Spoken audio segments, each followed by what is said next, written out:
Dr. Carey Roberts is a historian and associate dean of the School of Arts and Sciences at Liberty University. He's an expert on Jefferson, a scholar at the Abbeville Institute, and a fellow for the Liberty and Ethics Center here at Lindenwood University.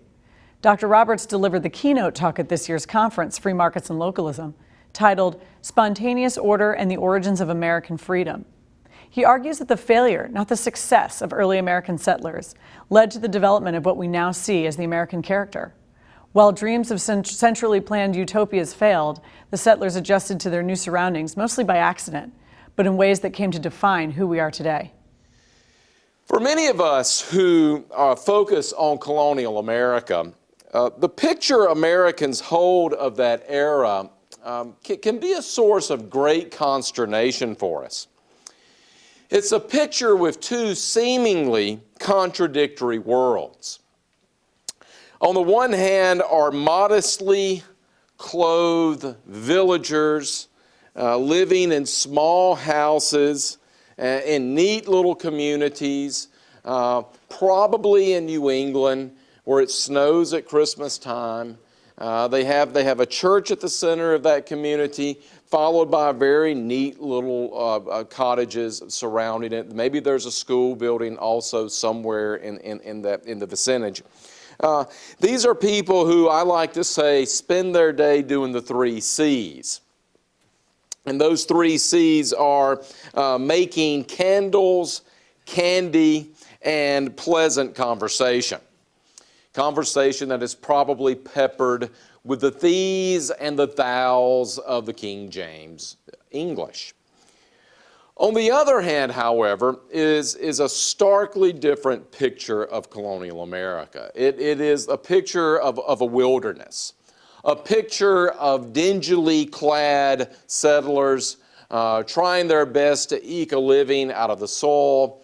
These are people who are spending their day carving up the wilderness, chopping down trees, fighting off Indians, making Indians miserable and being made miserable by Native Americans as well. And the problem that some of us often have is which of these pictures really represents the earliest origins of what we now call the United States. Is the origin in that neatly clad villager, or is it in that rugged individual trying to survive in a swampy, steamy, and very sickly environment? An environment in which only a miracle will allow someone to actually come out of it alive. Another problem that many of us face who study early America, and it's really compounded with these 2 pictures that I've just described to you, is the now almost pervasive insistence on the part of Americans today that early America was a homogeneous society, largely dominated by white males, who enslaved a large number of Africans. But for the most part, it is a society that is white, that is probably middle class, but is certainly shorn of the diversity that characterizes the United States in our lifetime. Coupled with that pervasive image of early America is an insistence that what happened then no longer applies to what happens now.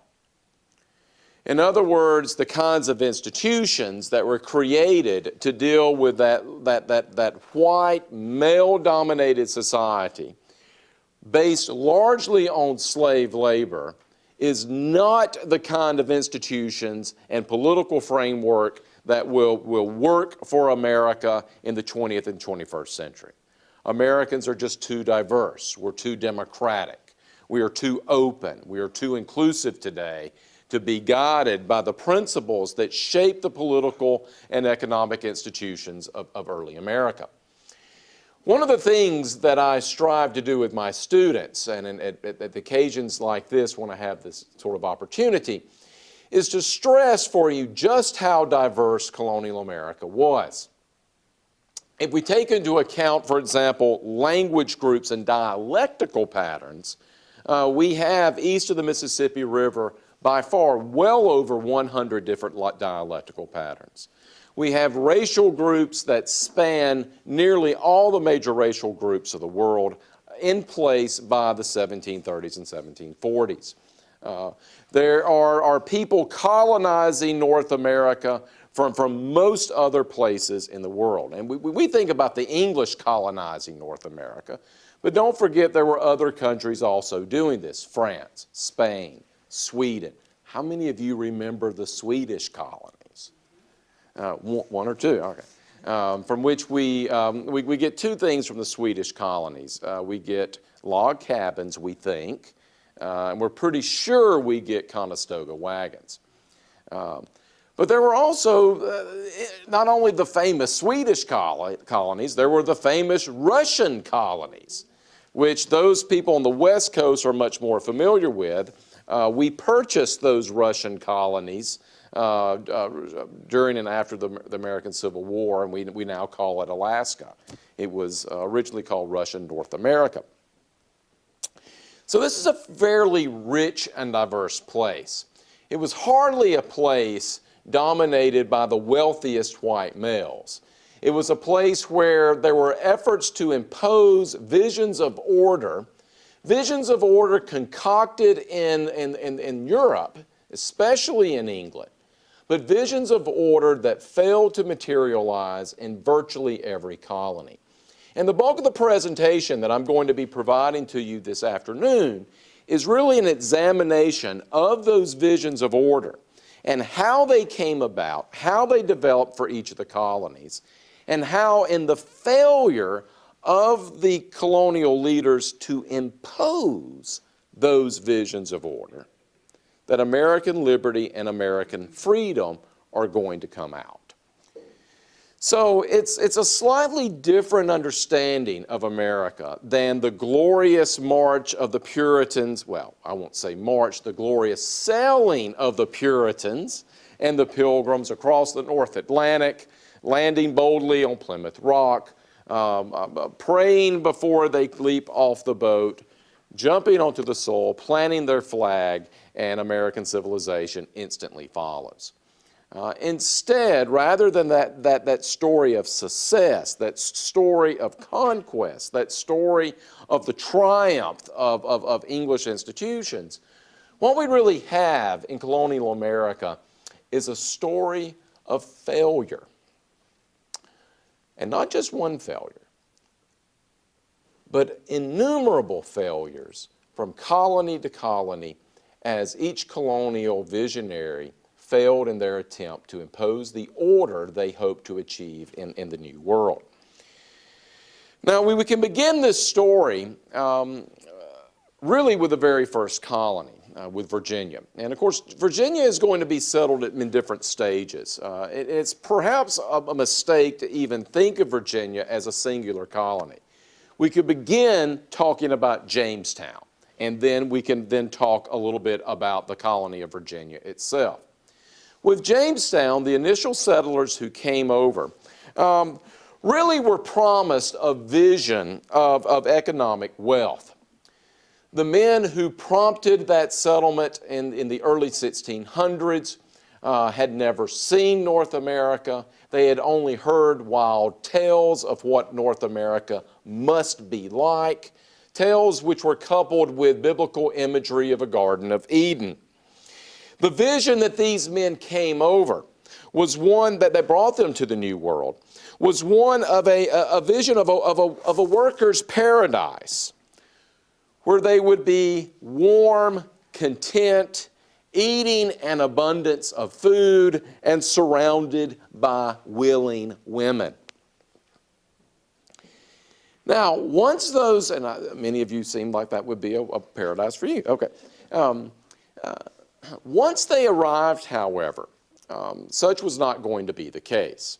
And we now understand through archaeological evidence that far from being a group of lazy gentlemen and soldiers unwilling to do much work, it's now thought that the first settlers at Jamestown, hoping to secure that vision of wealth and willingness, met their demise because they probably worked themselves to death. Clothed in the armor of the day, the heavy steel armor that was popular throughout the Western Hemisphere by Europeans, the summer of their first year of settlement was so hot, many of the men suffered from heat exhaustion. That heat exhaustion then carried over into other maladies of their health. Their health was weakened over a matter of weeks. They became susceptible to disease and other kinds of problems. And that first settlement quickly began to die off.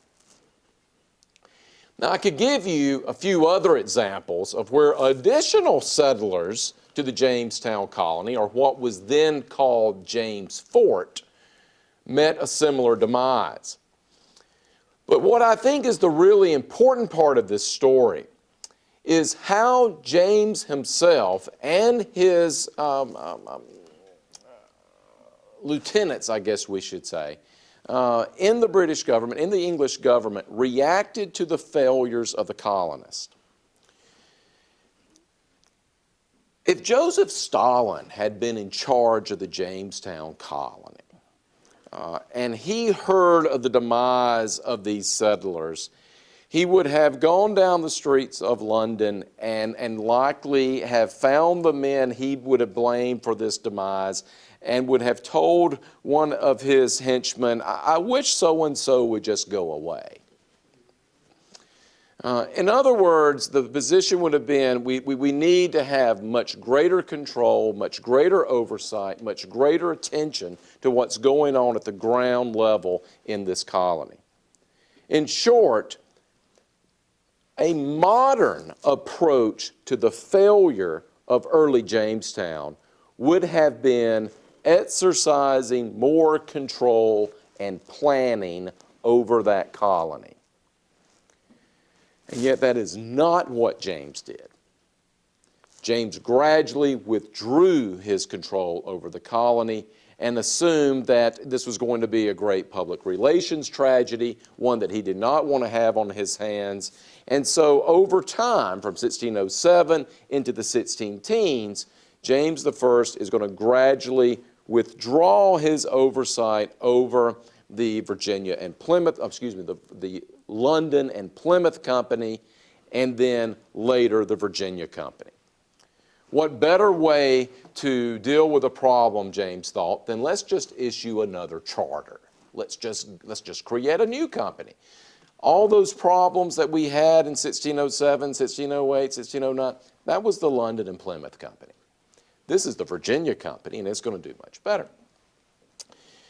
What we see then develop with the Virginia Company in the 1610s is something quite remarkable, and it is an example of what many people would consider spontaneous order, and the way in which Frederick Hayek defined spontaneous order in a series of articles during and after World War II. Hayek's understanding of spontaneous order was that there would be a sense of order developing within a society that comes in the absence of centralized planning. Hayek based this vision on 18th century understandings of order that were coming out of the Scots humanist tradition that also affected many North Americans. And what we see happening with the Virginia Company is, rather than a centralized plan of how to create the best possible society in North America, we see essentially last-ditch efforts to lure as many colonists as possible to North America in the hopes that once they got there, they would be able to take care of themselves, produce a prosperous colony, generate revenue for the company, and make shareholders wealthy. And so one of the treasurers of the Virginia Company, Sir Edwin Sandys, began trying to figure out for himself, well, what can we do to lure people to Virginia? What can we do to get them there? And rather than some sophisticated plan of developing a tourism industry or whatever the case may be, Edwin Sandys said, all right, we need men in the colony. What can we do to get men to the colony? Send women to the colony. And so Sandys goes through London looking for able-bodied women who are willing to risk their lives in the now widely known swamps of Virginia. And he realized that not any woman would do. Certainly the ladies of English society would not be well equipped to handle the struggles that would be found in the Virginia wilderness. And yet there was I guess we should say, a category of women that might really fit the bill of dealing with the problems that wilderness society might produce. And that would be women who were accustomed to living on the streets of London. And so Sandys goes to prisons and jails, and he offers prostitutes an option. They can remain in jail or they can go to Virginia. And many of them take up that offer. Quite ironically now, it seems, to remind Virginians who are so often proud of their ancestry and their place within the first families of Virginia, that the first mothers of Virginia were not always the most pleasant, I guess we should say. In addition to this kind of sort of knee-jerk reaction of trying to find ways of getting people to go to the colony, Sandys also brought in orphans, people who either live in the orphanage or go to Virginia. And then Sandys also decided, well, why don't we go ahead and along with other leaders of the company, work to allow the people on the scene to have some kind of government among themselves. Let them be in control of some of the things that affects their society. And so Sandys and others orchestrated a new system of government for the people in Virginia, an elected system of representation, where the elected burgesses would meet in a house known as some sort of mini parliament known as the House of Burgesses. The House of Burgesses was in some ways a representation of English tradition. It was a miniaturized version of a parliamentary tradition that had grown over the centuries. But it was also a recognition that tradition and custom would be something valuable to the colonists, not an abstract vision of what order ought to be like. It was simply an extension of what the colonists were accustomed to. Now, before I leave Virginia and move on to other colonies, I want to also tell you one other example that occurred later on in the 1640s and 1650s and 1660s. What else happened to Virginia in an effort to impose order, and how spontaneous order rather than imposed order is going to surface? In the 1640s, the governor of Virginia was a man by the name of Sir William Berkeley. We could use this name Berkeley today, but it was pronounced Barclay at the time. Sir William Berkeley was insistent that the model for the best possible society in the New World was going to be a replication of society in southern England. And his goal was to transplant that model of society onto the New World. And he did this by recruiting the younger sons of the English gentry in an effort to try and provide them a place in the New World, what they were not able to get in the Old World because they were the youngest sons. There was nothing really left for the youngest sons. They couldn't go into the military, couldn't go in the clergy because their brothers had done that. They didn't get the estate because their oldest brother had gotten that. And so the younger sons, and it was not that many of them, but there were enough to make Berkeley assume that this vision was going to work. Enough went to Virginia to settle new plantations developing beyond the James River, in the James River Valley, that Berkeley thought he had found the solution. Now, I have a vision of order that is going to be successful in the New World. What Berkeley failed to understand is that that order that existed in the south of England was one based not on a preconceived notion of what order ought to be like. It was an order based on limited land ownership. And that limited land ownership was guaranteed through privileged statuses and legal decrees related to primogeniture and entail. The oldest son got all the land, and the land itself would be entailed, meaning it would be kept together and together passed down to the oldest sons through the generations. There was a problem in Virginia. Virginia had too much land. And it's true there were other people occupying that land, but nonetheless there was an abundance of land. And so while the oldest son might get some land, his brothers in Virginia would wonder, why can't we also have some land? We got plenty of it. And not only did the other sons ask about the land, something startling began to occur in Colonial Virginia. The daughters began asking for land. And the fathers, who realized that they had an abundance of land, began passing those sections of land down to all of their children at once. The oldest son got the bulk of it. The oldest son got the best. The oldest son got the major part of the plantation units and the tobacco growing areas. But the younger sons and even the daughters would also commence getting some of this land as well. Unplanned. And yet, this spontaneous development that occurs in Colonial Virginia is something that is really at the heart of the development of both American liberty and American freedom and the future prosperity these people will have. All right, and that was Virginia. For the sake of time, I want to choose just a few more colonies and then talk a little bit about where this goes in the 19th and into the 20th and 21st century. My hope is to go from Jamestown to Lindenwood, but we'll see if that's possible. I've already thrown Stalin in, so you know it's maybe to happen. If we look at a few other colonies, let's take for example Massachusetts Bay. With the exception perhaps of Pennsylvania and Georgia, no other colony was more well planned than the vision of order of John Winthrop and what he had in store for Massachusetts Bay. Now, there were already people in the area of Massachusetts Bay, and we call those people pilgrims.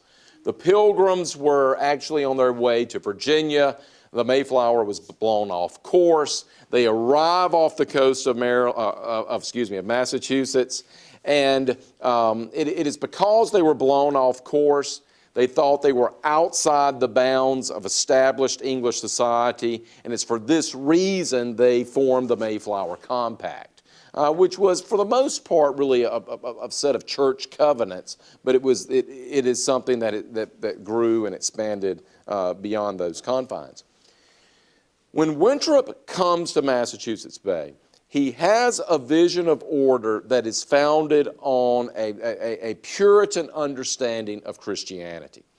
And it's not just a Puritan understanding. It is what will become a uniquely New England Puritan understanding of the New World.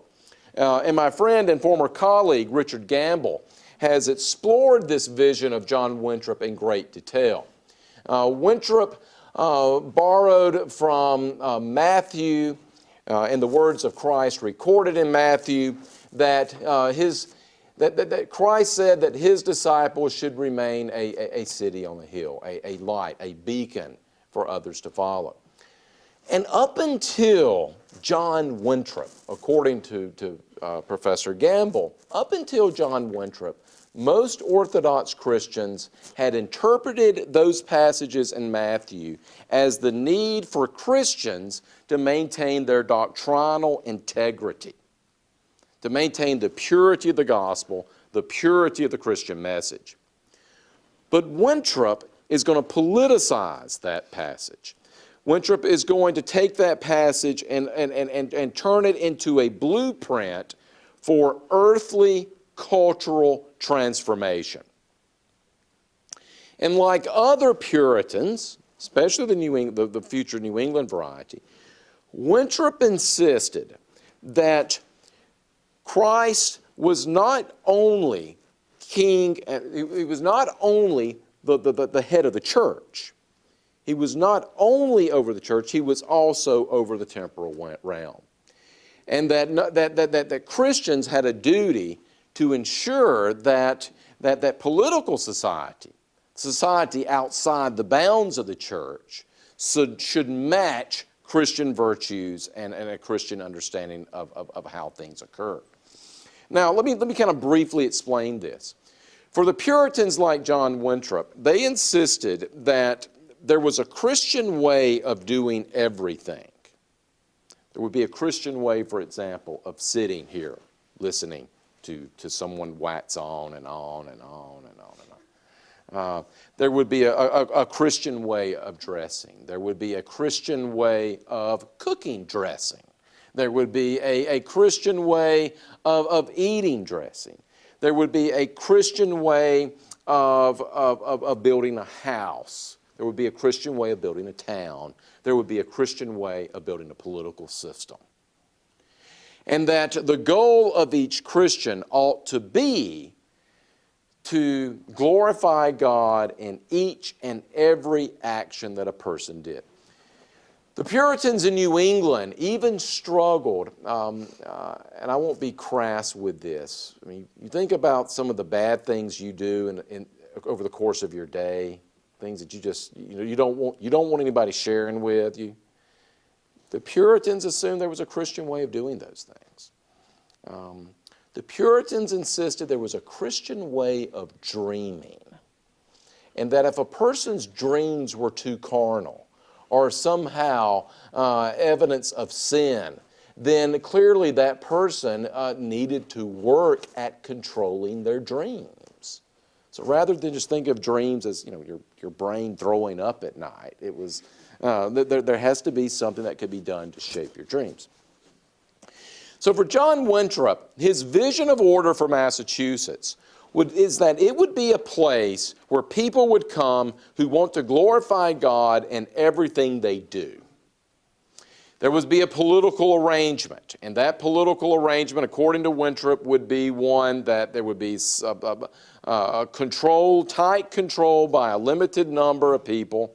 There would be little representation, little representative government.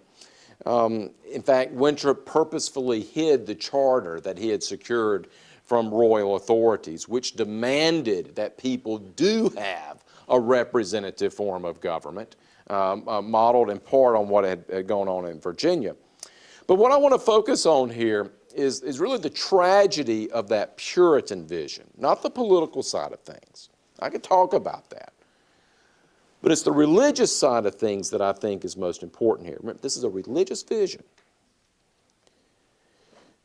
For the Puritans, the first generation that comes in the 1620s are animated by a sense of solidarity to secure a society where they could freely work to glorify God in everything they do.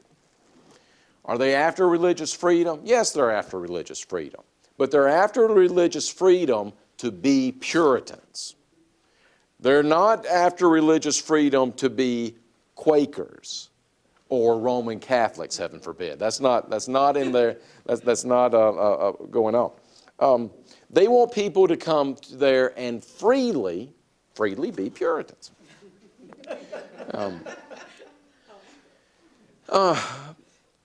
As this unfolds, however, you can imagine what their spiritual lives are going to be like. Their hypersensitivity to maintaining a sinless life was confronted with what the Puritans should have known better, and that is original sin. And so many of the Puritans found themselves being frustrated by their desire to glorify God in every single thing they did. And when they recognized that this was no longer humanly possible, rather than softening their doctrine, rather than returning to what have been maybe other orthodox expressions of Christianity, many of the Puritans abandoned their faith altogether. Their standard was too high. It was a standard which they could not achieve. And so they decided to throw out the standards altogether. And by the end of the second generation of Puritan inhabitants in colonial New England, Puritanism itself had collapsed to the point that by the 1750s and 1650s, 1660s, over half the population were no longer Puritans. And it's questionable even if half the population were believers any longer in colonial New England. That's up in the air. So this religious vision of order failed, and it failed quite rapidly. Now, in its place is going to surface a series of traditions that many of the New Englanders had brought with them. Much the same in Virginia, that when the visions of order collapse, people simply resort back to what they are accustomed to, their traditions. The traditions that worked in England seem to work fairly well here in North America. The New Englanders are going to do the same thing. And where New Englanders are important is that their traditions that they cling to in the eastern part of England, where many of them were from, were what we might begin to say were things like middle-class values. The importance of private property, the importance of redeeming the time, the importance of hard work, the importance of an ethic committed to private property and the flourishing of one's property. Not just leaving your land the way it is, but actually improving that land and making it better. And so New Englanders become a very wealthy population over the course of the decades, such that the 20,000 New Englanders who come into the New World in the 1620s, they number by the eve of the American Revolution almost 1 million people. It's a flourishing society that benefited from the kind of wealth that they were able to produce. Well, let me give you a couple of more examples, and then I want to start wrapping this up. As I said, I could go to every single colony and provide you an illustration of those visions. I could talk about the proprietors of East Jersey and West Jersey, who thought that by bringing their colonies together and calling it New Jersey, they were going to be able to make great wealth for themselves, and that too also failed. I could talk to you about the vision of order that the Dutch wished to impose upon the New Netherlands. A goal of recreating in the New World the Patroon Society of Holland, taking that Patroon Society and transplanting it on the banks of the Hudson River. They were successful. They got one patroon. That was it. I guess we could say that was somewhat successful. We could talk about how the Dutch vision was such a catastrophe that when the English offered to take over the colony, the Dutch inhabitants of New Netherlands welcomed the English to do so, and they did not even have to fire a shot to turn the New Netherlands into New York. I could talk about how James, Duke of York, who hoped to create European absolutism over the colonies that he had control of in the New World, like New York, which he named after himself, and creating what he called the Dominion of New England, an almost absolutist political system where James would be able to rule the colonies himself personally, and with the aid of his brother, King Charles II. How that experiment failed, and failed miserably. I could talk to you about Georgia, which I had said earlier was probably one of the most well-designed colonies in the New World, where Oglethorpe had a distinct vision of what order he wished to impose upon North America, even to the point of designing Savannah itself. And I overheard some earlier talking about Savannah and how it was one of the first planned cities in North America. I could talk to you about how Oglethorpe wanted a society where there would be no slavery and no alcohol. In time, In time, he realized the prohibition against alcohol was hurting his chances of bringing colonists in, so they had to relax that. But also in time, the slave systems that had become quite successful in the Carolinas and Virginia and in the Caribbean were also brought into Georgia. Again, failure of their visions. Well, let me give you two more. The first is Pennsylvania and the second is South Carolina. Pennsylvania is settled largely on behalf of William Penn, the great Quaker leader, someone who I think we can call a leading English philosopher of the 18th century, a man whose treatises on liberty and freedom and religious toleration are still widely read today. He is a man who really helped make the Society of Friends, or the Quakers, a almost global religion in the 18th century. Penn's vision of his colony was one of religious toleration, one of brotherly love, one where people would come, work together, reciprocating respect for each other's rights and property, one where people could come and worship God freely, whether they were Quakers or not. But if we look carefully at that vision, we see that there were already cracks beginning from the start. For example, this is not widely known. Some religious groups were not tolerated in Pennsylvania. For example, atheists were not tolerated in Pennsylvania. You had to be a believer in God. You had to. Otherwise, you were going to be excluded. We also find that the Quakers, much like the Puritans, had a rather hypersensitivity to making sure every thought and every deed and every action conformed to what they thought would something that would glorify God and God's name.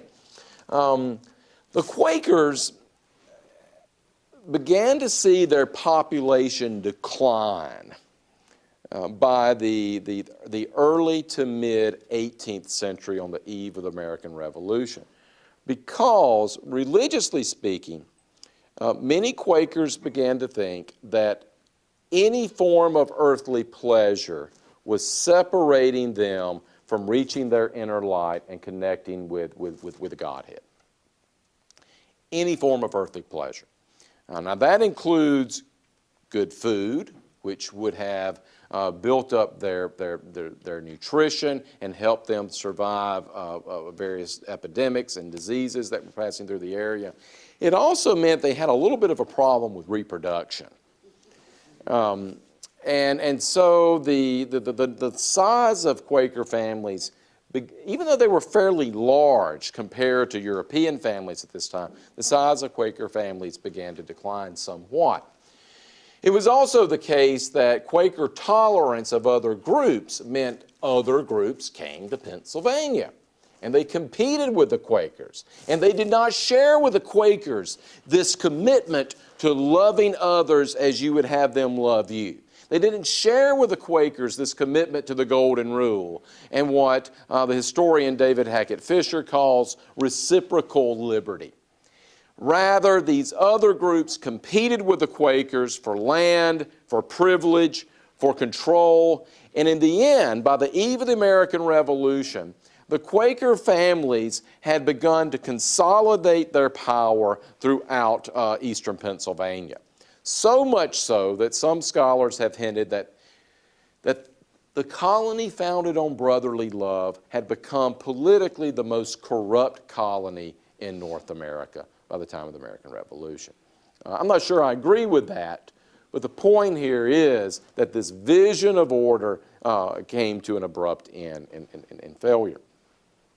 Well, let me begin to conclude by talking about a colony that is somewhat dear to my heart, South Carolina. Probably the best example of failure. The Lord proprietors who get the Carolina colony do so because of their connection to King Charles II. Following the Stuart Restoration in the year 1660, this is when the Stuart family is placed back on the English throne following many years of civil war, the English had executed Charles II's father, Charles I, which we sometimes forget the English committed regicide far sooner than the French did. But nonetheless, Charles needed something after 1660. He needed friends, and he needed more friends, because he had very few. Charles had very little money. He had needed the support of the military, which he did not really have. He needed to be able to distance persecuted groups within England away from the political situation of the country, so that he could sort of cause England to settle down a bit. The only thing the Stuarts had was land in North America. And so in order to win friends and influence people, Charles II commenced giving away land to various friends and associates, those who would pledge fealty to him.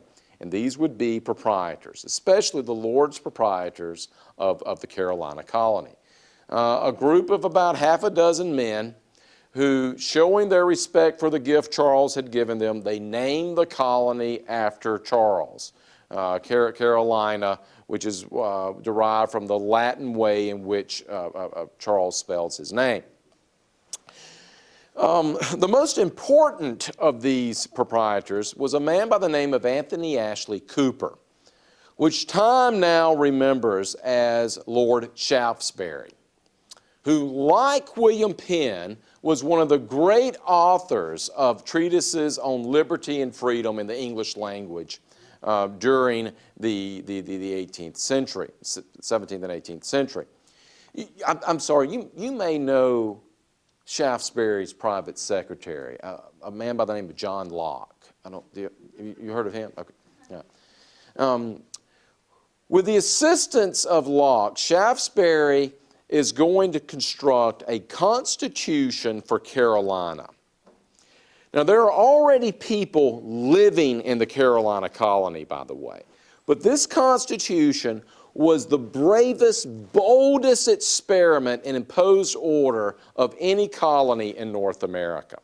In effect,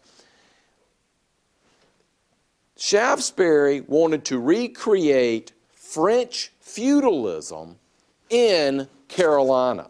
I mean, it was bad enough it wanted to be feudalism, but French feudalism on top of that. They even had a system where various titles would be given to people. Some would be caciques, others would be landgraves, all of which were really continental feudal ideas. No other example of failure, I think, can be explained better than the Constitution of Carolina either. It never even made it across the Atlantic. It's not just that it started and then failed. It didn't even start. The people on the ground in Carolina got wind of this. They protested. The king looked into the matter, and the Constitution of Carolina was basically canceled. There were elements, however, in that Constitution that will be maintained and brought to the colony, one of which was an insistence on religious toleration, true religious toleration, that any religious group could settle in the Carolina colony. So out of that failure of the Constitution itself, there was this little bitty piece of it that survived. Just by happenstance, it was not something that people gave a lot of thought to, but it survived and allowed any religious group to come and settle in Carolina. As a result of this, the Huguenots from France are going to settle in Carolina. Jews from Europe are going to settle in Carolina. Charleston is going to have the largest Jewish population in colonial America, in fact. And there will be other groups that are going to come into that area as well, all together making for a very flourishing society. To the point that on the eve of the American Revolution, Charleston is one of the wealthiest cities in the Western Hemisphere. Not the wealthiest, but perhaps one of the wealthiest. Now, in the closing moments of this presentation, I want to describe for you a different picture of colonial America than those two pictures that I began discussing at the beginning. If you can remember back to the beginning, right? The little New England village and the Virginia swamp. It is my contention that the failure of all of these visions of order, and I could even put a word in front of failure and say the radical failure of all of these visions of order, produce unique societies scattered up and down the eastern seaboard. And I use radical very particularly, going back to the root word for radical, meaning root, the beginning, the central starting point. That as these visions of order collapse, whether it was in Dutch New York, the south of English in Virginia, the East Anglians in New England, whether it was the Quakers in Pennsylvania, whether it was the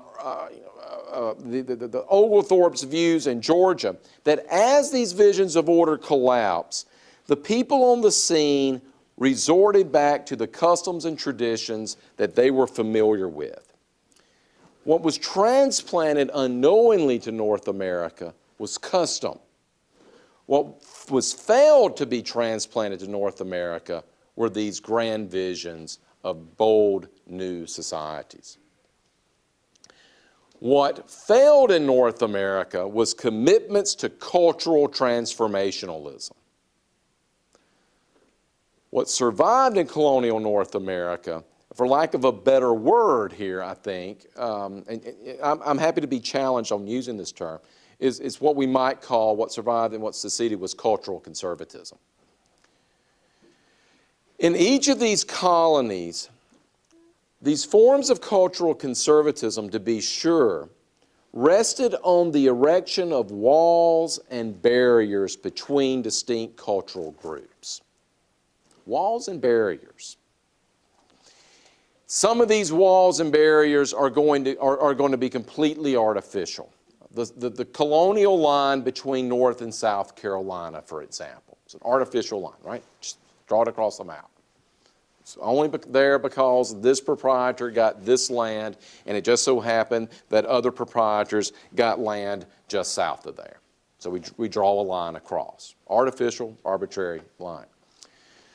But some of these walls and barriers are not going to be artificial. Some of them are going to be natural. Some of them are going to be lakes and streams and rivers and mountains and hills and climatic environments and soil patterns, or I guess for you folks here in Missouri, soil patterns. All of these are going to combine to create distinct local communities, each with their own dialectical pattern, each with their own religious practices, each with their own economies, each with their own economic specialization, each with trading networks that sometimes extended more than 1,000 miles away.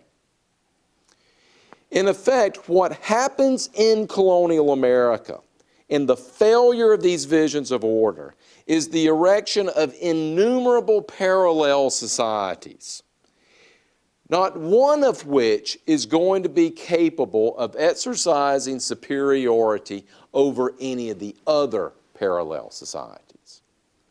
It's a diffused, decentralized world that looks far more like medieval Europe than it does absolutist, newly nationalizing Spain and the Spanish Empire and the Iberian Peninsula.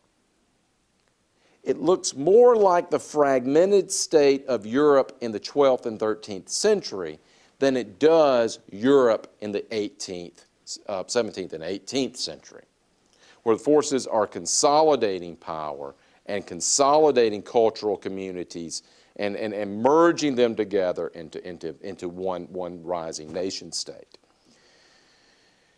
And the exceptional thing is that these parallel societies that produce so many local communities, and that these local communities, which themselves possess multiple parallel societies occupying the same space, that these parallel societies are going to continue and flourish in the 18th and 19th century, and even into the 20th century.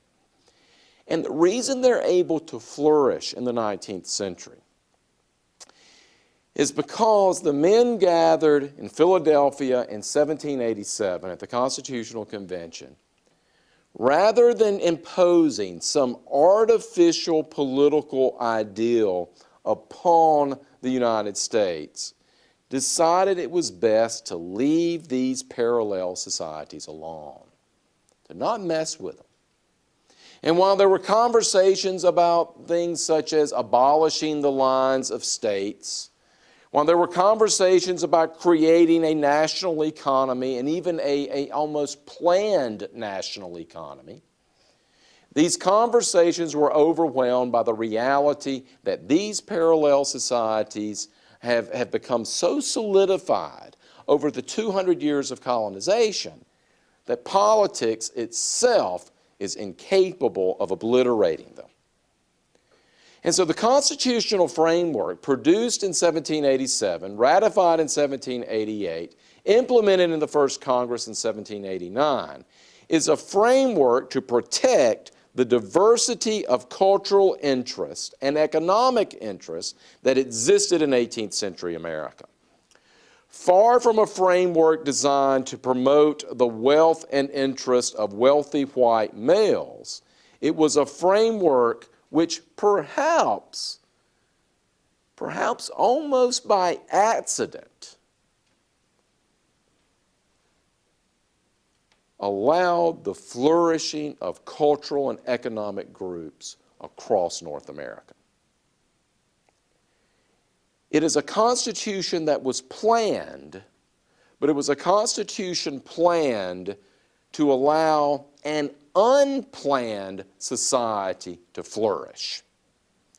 It was a constitution that allowed for innumerable instances of spontaneous order to continue to evolve over that territory.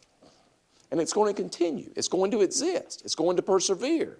It's even going to survive a civil war in the middle of the 19th century. And it's going to become a part and parcel of American society, where walls and barriers are being erected.